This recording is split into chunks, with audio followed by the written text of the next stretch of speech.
আসসালামু আলাইকুম। তো এখন আমরা দেখব যে প্রবলেম 2 এটাতে n ইকুয়াল টু 500 1500 6000 দেওয়া আছে। আমাদের এখান থেকে bivariate normal ডিস্ট্রিবিউশনে random sample generate করতে হবে এবং এরপর এমএলই বের করতে হবে আর কি। তো আমরা প্রথমত কি করব, সবগুলো ভেরিয়েবল যেগুলো ছিল ওগুলোকে রিমুভ করব। তো এটা জরুরি খুব একটা না, আবার করলে ভালো হয় আর কি। এরপর আমাদের দুইটা লাইব্রেরি স্ট্যাটস4 আর এমবিটি নর্ম। তা এমবিটি নর্ম আসলে ইনস্টল করতে হবে কিভাবে, যদি এরর দেয় তাহলে আমরা এই যে উপরে install dot packages MBT norm, যদি আমাদের ইনস্টল করা না থাকে তাহলে আবার ইনস্টল করতে হবে। আর ইনস্টল একবার করলেই আমরা বারবার ইউজ করতে পারবো, কোনো সমস্যা নেই। এরপর আমরা এন এর 3টা ভ্যালু নিলাম, মিউ আর সিগমা আমাদের যেটা দেওয়া ছিল ওটা তুলে নিলাম। তো আমাদের এইটুকু কাজ শেষ। সে প্রথমত রান করি এইটুকু অংশ।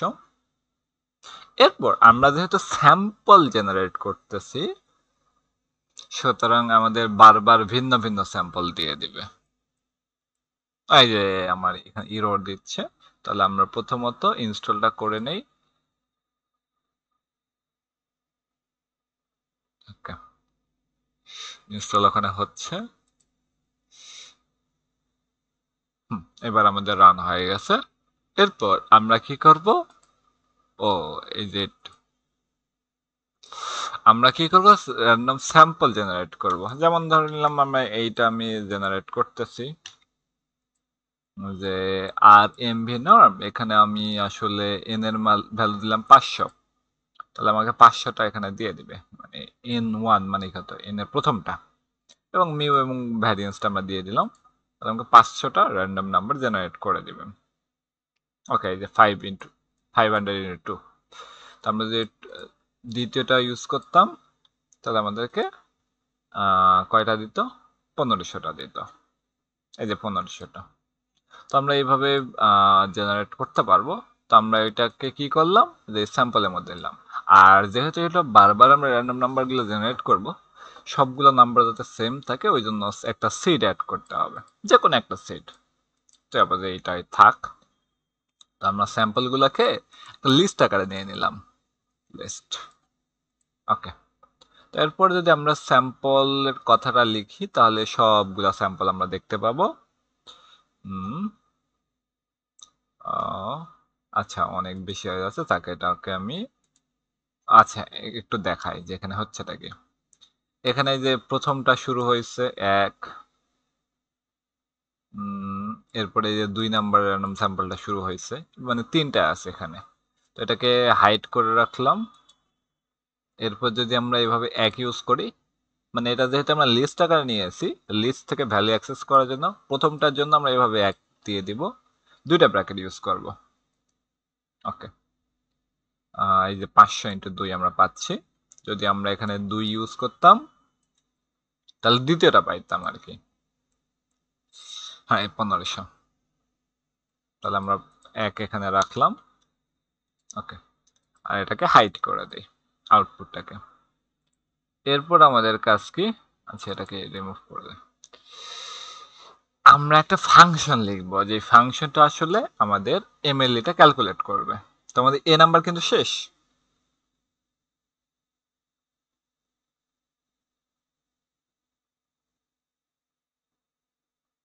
তাহলে বি নাম্বার আমরা র্যান্ডম স্যাম্পল মানে এমএলইটা ক্যালকুলেট করব।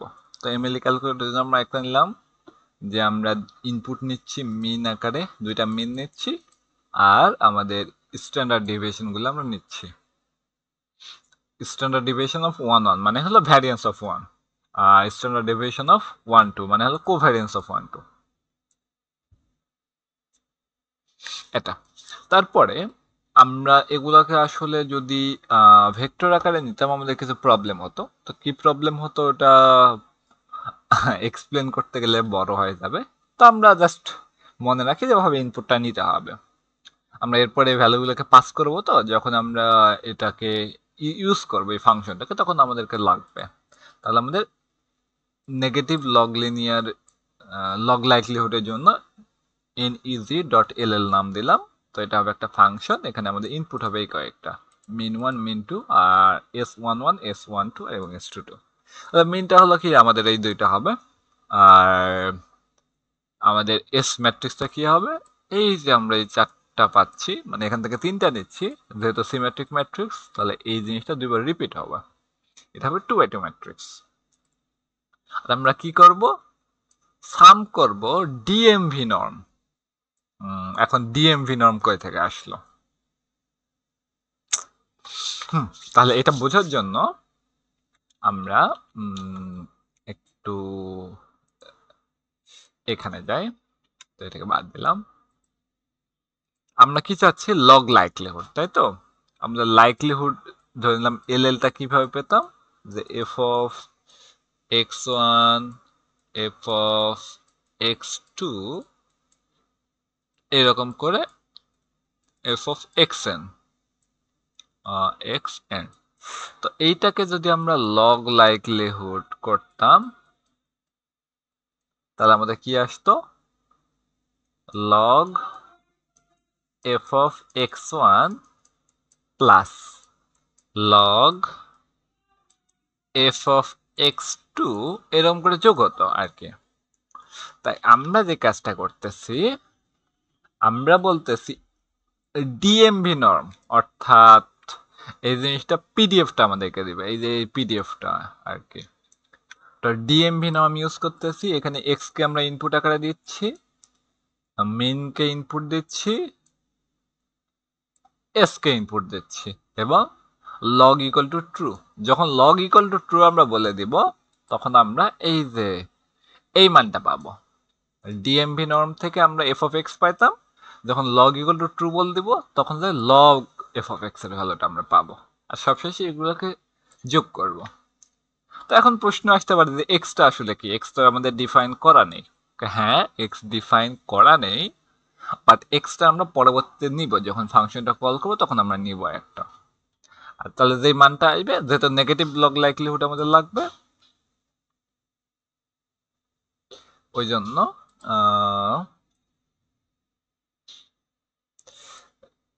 মাইনাস একটা করার পরে রিটার্ন করে দিচ্ছি। ওকে, এটা আমরা নিয়ে নিলাম। তারপর আমরা বলছি এক্স কোনটা হবে, এক্সটা হবে আমাদের প্রথম স্যাম্পলটা। এরপর আমরা লগ লাইকলিহুড ইউজ করার সময় আসলে এক্স বার এবং এস ইউজ করি। এক্স বার আমাদের কোনটা হবে, যে আমাদের এক্স এর যে কলাম মিনটা আমরা পাচ্ছি সেইটা হবে। তো এখন কথা হতে পারে যে আসলে কলাম মিনটা বলতে আসলে কি বোঝানো হচ্ছে এখানে। এটার জন্য আমি কোডের এখানে আমি গেলাম, কলাম মিন অফ এক্স। তো আমাকে এই যে x1 মিন, এটার x1 এর ভ্যারিয়েন্স এটা আমার, সরি x2 এর মিন এটা। আর যদি আমি এখানে ভ্যারিয়েন্স অফ x বলতাম, তাহলে আমাদের এই যে এস স্কোয়ারটা আমাদেরকে দিয়ে দিচ্ছে। ওকে, এরপর তাহলে আমরা কি এক্স একটা পেয়ে গেলাম, এই আমাদের স্যাম্পল, মানে এক্স বার আর এস ক্যালকুলেট হলো। তো এইগুলো আমরা এমএল এর মধ্যে পাস করে দেব। এমএল এর মধ্যে, মানে এমএল একটা ফাংশন, সেই ফাংশনের মধ্যে আমরা মাইনাস লগ লাইকলিহুড এটা আমরা পাবো, যে এটা আসলে নেগেটিভ ডট এলএল, মানে এই ফাংশনটা আমরা পাস করে দিচ্ছি। ওকে, এরপর এই ফাংশনের মধ্যে ইনপুট গুলো আছে, এগুলাকে লিস্ট আকারে পাঠাতে হবে।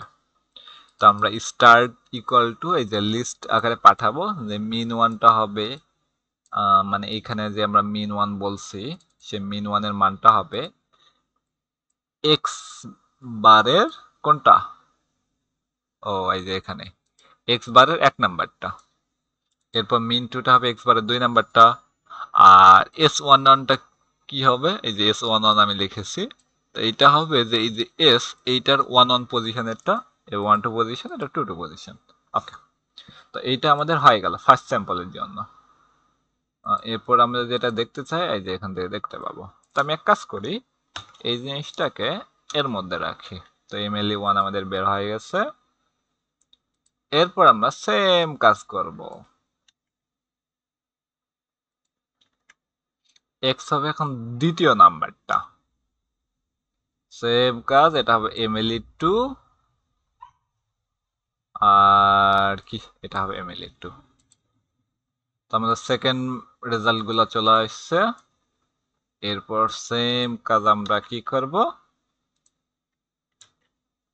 3 নাম্বারটার জন্য করব, mle3 mle3। তাহলে আমরা বারবার রিপিটেড কাজ করতেছি না, তাহলে এটার জন্য একটা ফাংশন লিখতে পারি। মানে এই পর্যন্ত আমাদের প্রবলেম কিন্তু শেষ, আর কোনো কিচ্ছু নাই। আমরা এখন জাস্ট সামারি করব। সামারি অফ mle1, mle2 এবং mle3। তো আমরা এই তিনটা দেখতে পারি যে এই যে প্রথমটার জন্য আমাদেরকে দিয়ে দিচ্ছে সবকিছু। এরপরে আ মানে আলাদা আলাদা করে দেখলে ভালো হয়। এটা এটা হলো প্রথমটা, এরপরে দ্বিতীয়টা, এরপর আমাদের তৃতীয়টা। তো এটা আমরা ফাংশন যেহেতু লিখতে চাইছিলাম ওই জন্য লিখি যে ফাংশনের মধ্যে আসলে চেঞ্জটা হবে জাস্ট একটা না থাক, দরকার নেই, আমি ফাংশন আর লিখবো না, জটিল করার দরকার নেই, কোনো দরকার নেই। ওকে, থ্যাংক ইউ।